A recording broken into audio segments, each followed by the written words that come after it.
c'est reparti pour une émission sur la Kabbale française. À chaque fois, je vous l'aurais dit, si vous voulez trouver les références, c'est sur christos.fr. Là, je suis à chapitre 2, donc le petit livre.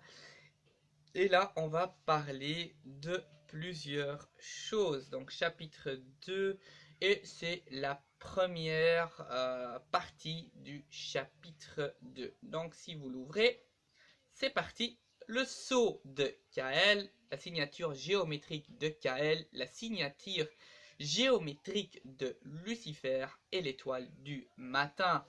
Donc, une étude très passionnante. Cette étude va nous permettre de vous dévoiler qui est le sceau de Kael, de quelles sont les signatures géométriques de Kael et Lucifer. Nous allons également étudier la fameuse étoile du matin que peu de personnes ont réellement comprise. Normalement, là, c'est vrai que au sens numérique, c'est vrai que là, ça a un vrai sens et on pourra vraiment expliquer quelle est l'étoile du matin. Malheureusement, dans l'ésotérisme, comme c'est quelque chose de pas révélé, c'est toujours très compliqué à comprendre et c'est une des hypothèses. Le sceau de Kael. Pour connaître la figure géométrique, le sceau de Kael, il faut étudier le programme de l'Ego Dieu et le carré de la géométrie. L'objectif de Kael est le nombre 144, donc le P on tape de 9, qui signifie devenir semblable à Dieu, parce que P est parole. Vous vous rappelez, on a déjà parlé de ça dans les études précédentes. Le régent de cet objectif est l'archange Michael, un ange très important. Vous savez, c'est celui-là qui a terrassé le dragon, si vous ne savez pas qui est Michael, et c'est celui-là qui s'est battu contre l'ange déchu. Donc souvent l'ange déchu est toujours représenté comme le dragon. Utilisant la table d'oméga, donc vous savez que l'oméga c'est la fin, l'alpha c'est le début, donc la table de 9, et la phonétique du nom de Dieu Kael pour trouver le sceau. Alors A9B, vous la connaissez, c'est la table de 9, la signature de Kal, donc 1400, on est sur la phonétique, 1440, 1440, le programme de Kel, 1440. Les signes des élus, 1440 et 1404, le nombre de la première résurrection, et 207, vous la connaissez, on l'a déjà parlé souvent du 207, 1444. Ce nombre est le sceau. C'est le signe de KL 1444, donc ça confirme encore une fois. Mon nom est Kel 1444 et l'ère du Verseau est aussi 1444. Alors KL est le signe des élus, est égal à 2007. Et là, très intéressant, est le signe des élus. L'année 2007 est le réveil des élus. KL est la figure géométrique du sceau. Donc maintenant, on va un peu aller plus loin. W est le signe des élus. Donc W sera le signe des élus 2007. W est la figure géométrique du sceau. On va voir, on va essayer de comprendre. C'est un W. W est le sceau de KL et ça donne de nouveau 2007. Donc là, ça confirme vraiment la chose. En l'année 2005, année de la mise en ligne de cette étude, nous retrouvons la marque de KL. Donc ça a été mis le 1er janvier 2005. Et là, plus 1 est égal encore une fois à 2007. Extraordinaire quand on y pense. 2007, c'est l'année de KL, est égal à 2700. Donc KL doit arrêter le pouvoir guerrier de la bête. Ensuite, des grandes révélations kabbalistiques doivent apparaître dans notre monde humain en 2007. Extraordinaire que tout est toujours juste. Alors maintenant, on va faire un tableau. Donc vous voyez, on va de A jusqu'à K. Et là, on va de A jusqu'à L. Comme vous pouvez voir. Après, vous voyez, on est en table de 9. Donc A est 9, B 18, etc.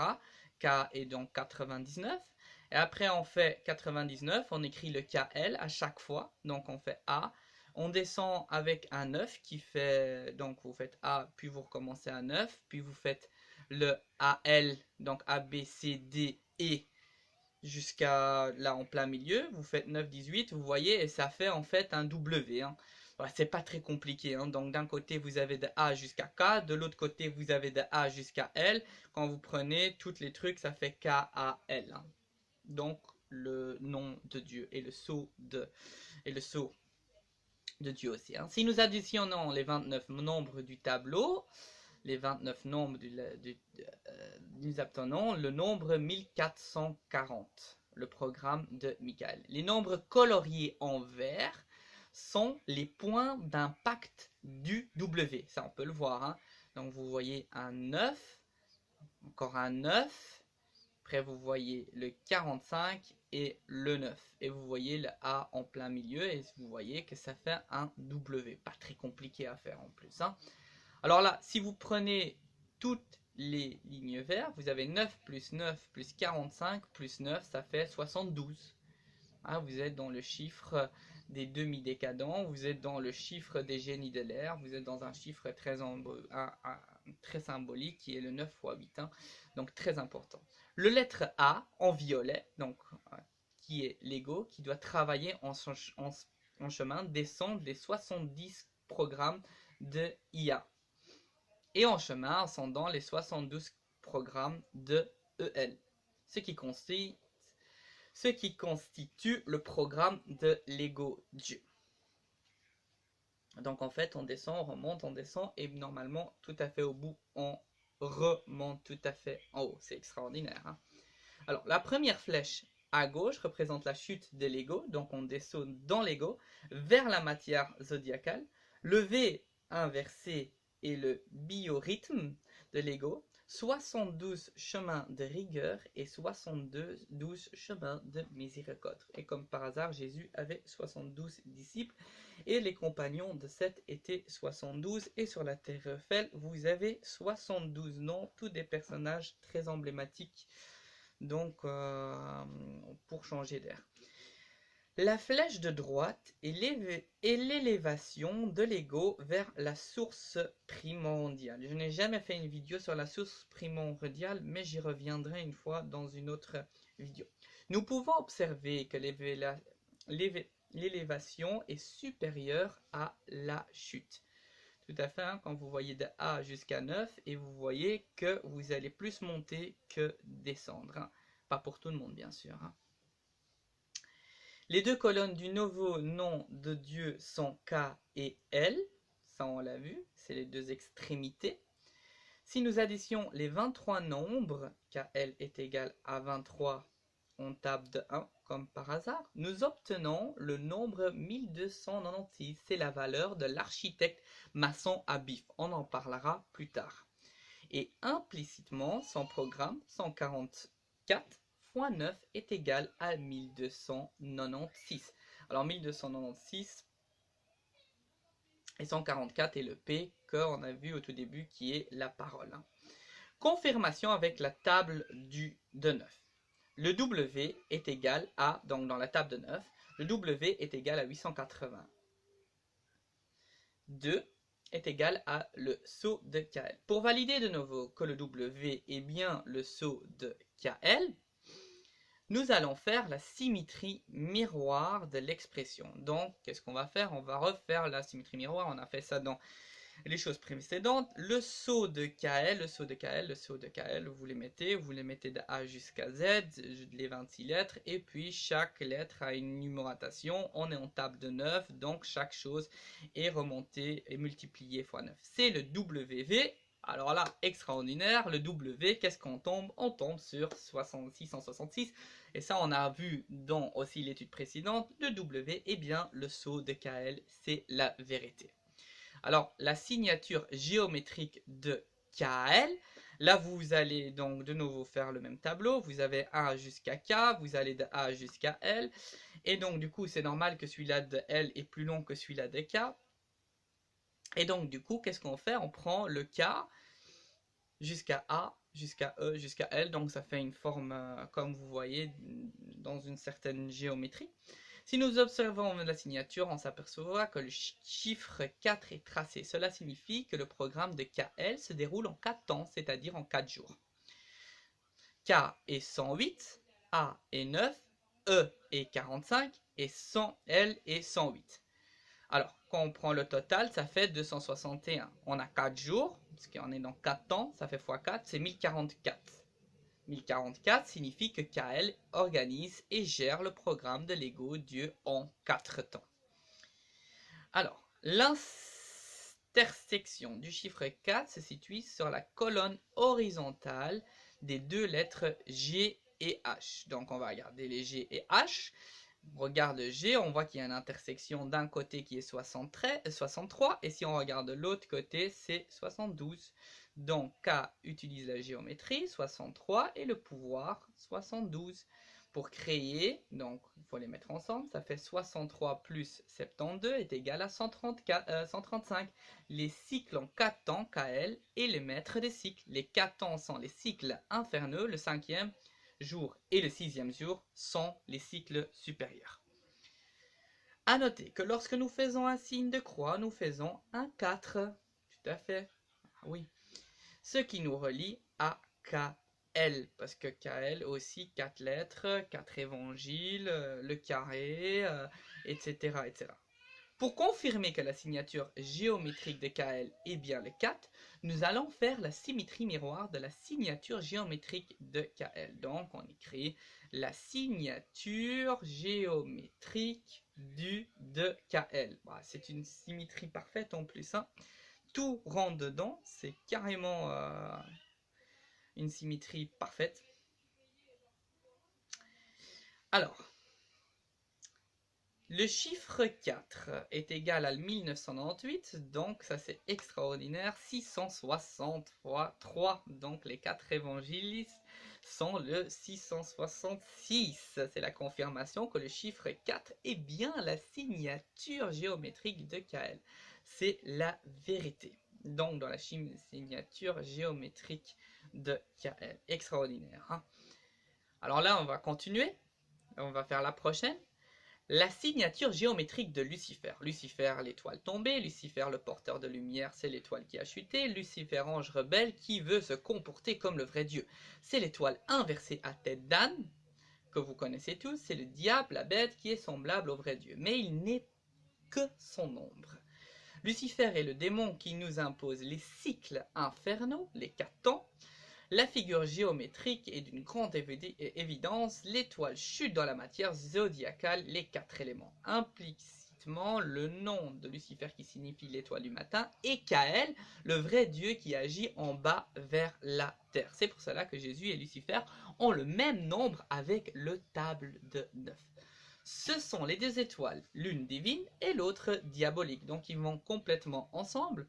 Et là on va prendre donc A, R et U sont les chiffres, les lettres qu'on a besoin, on va jusqu'à là. Parce que la dernière lettre qu'on peut prendre de Lucifer est donc U, dans la colonne de droite. Donc on va faire de nouveau le tableau qu'on a fait. Hein. On ne doit pas aller plus loin parce qu'il n'y a pas de lettre plus loin que U.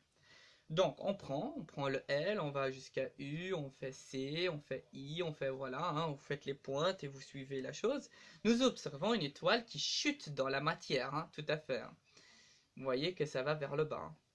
Pour construire ce tableau, il faut absolument que les deux dernières lettres, R et U, tout à fait normal, puisque je vous ai dit que U est une des dernières lettres qui se trouve dans l'alphabet de Lucifer, soient les mêmes, soit sur la même lignée. Ce sont les fondations de la ligne de la signature géométrique.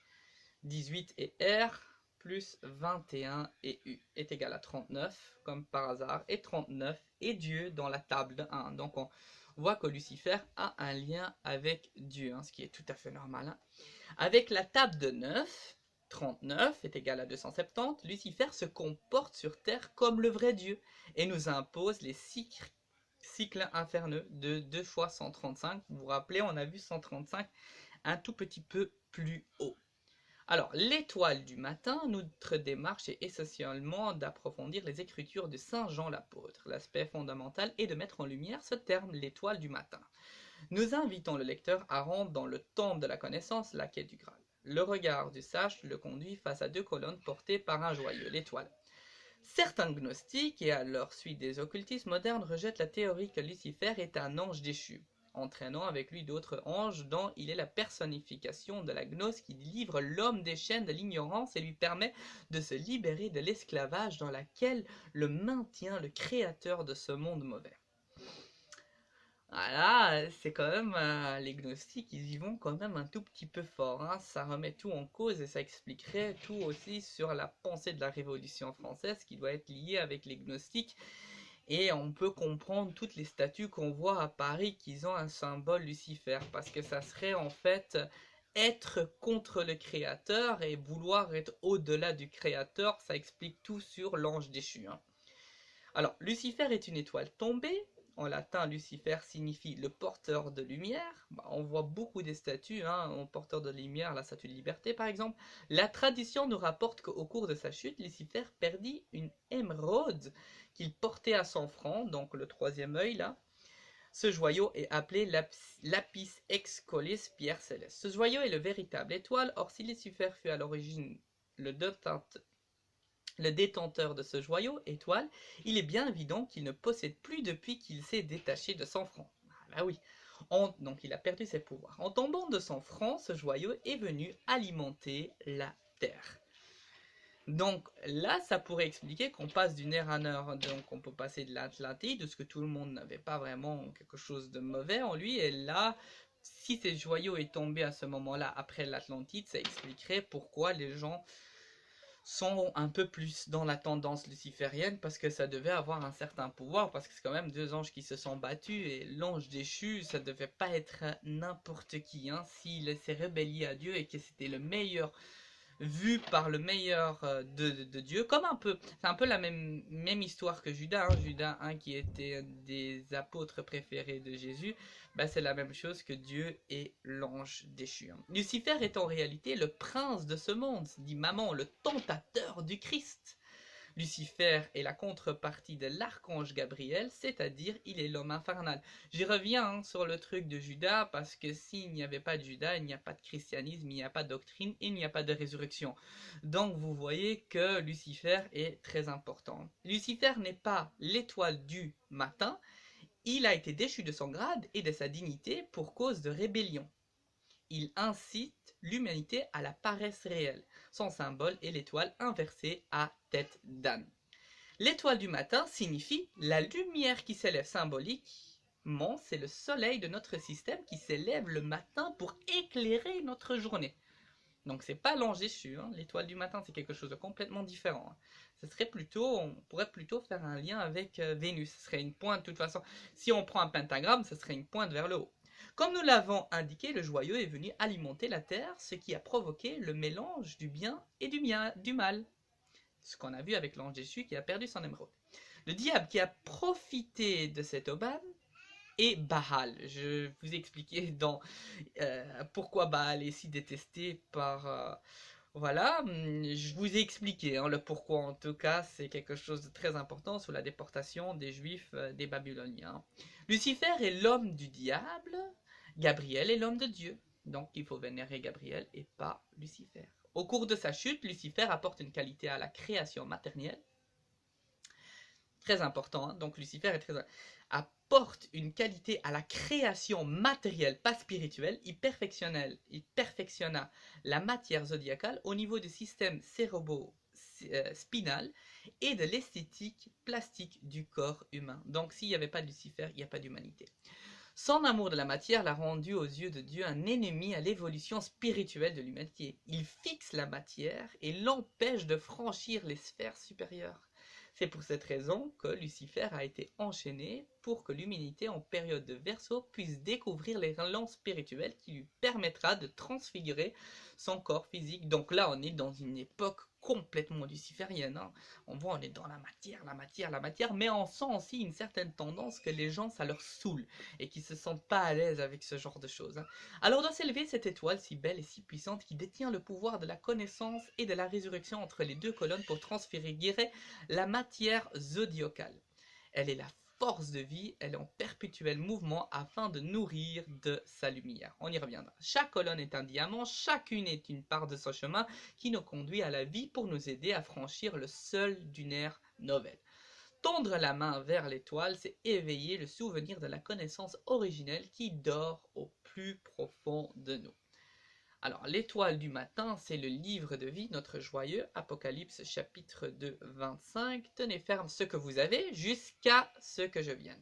Et celui-là qui vaincra et qui gardera jusqu'à la fin mes œuvres, ça veut dire vaincre cet en Jésus, ce qui n'est pas facile du tout, hein, on est tous un peu quand même liés avec la matière, je lui donnerai pouvoir sur les nations. Il les gouvernera avec un sceptre de fer, ainsi que l'on brise les vases d'argile. Comme moi-même, j'en ai reçu de mon Père, et je lui donnerai l'étoile du matin. On revient à Apocalypse chapitre 22, 16. Moi, Jésus, j'ai envoyé mon ange publier chez vous ces révélations concernant les églises. Je suis la rejetante de la race de David. Il le dit, hein, je suis la rejetante de la race de David, l'étoile radieuse du matin. Alors je vous ai dit que David, on ne sait pas vraiment si cet homme a existé, mais sur un plan numérologique, il a beaucoup de sens pour que les choses coïncident. Alors là, on va refaire une étude. On va mettre Kabbale, et là on va le mettre à l'envers. Donc vous avez Kabbale, et les deux dernières lettres de Kabbale sont le L. Là on va de A jusqu'à L et de A jusqu'à L à l'envers. Alors, les deux piliers vont de A à Z. Le tracé, c'est le joyeux Kabbale, qui signifie notre Père quel. A, c'est le fondement de l'édifice, c'est l'esprit vierge. Donc A, c'est alpha, hein, c'est l'esprit vierge, il n'y a rien, il n'y a pas de pensée, il n'y a rien. C'est l'ordre cosmique. Quand vous parlez de l'alpha, c'est le début du tout. Donc c'est la pensée de Dieu. On est vraiment avant le tout, c'est le début de l'ordre cosmique, si on peut dire. Et B, c'est la lettre de la création. Donc B, c'est le deuxième. Hein. Bereshit, bara, Elohim. L'étoile élève la matière zodiacale, 4. Donc, on a parlé de ça. Vous vous rappelez le 4 au travers des cycles de A à Z pour le transfigurer. 4 est le temple, l'étoile c'est KL. 4 lettres en plus. Ce joyeux KL est notre sang qui doit circuler dans nos artères, apportant la vie à chacune de nos cellules. Notre corps régénéré est devenu lumière vivante.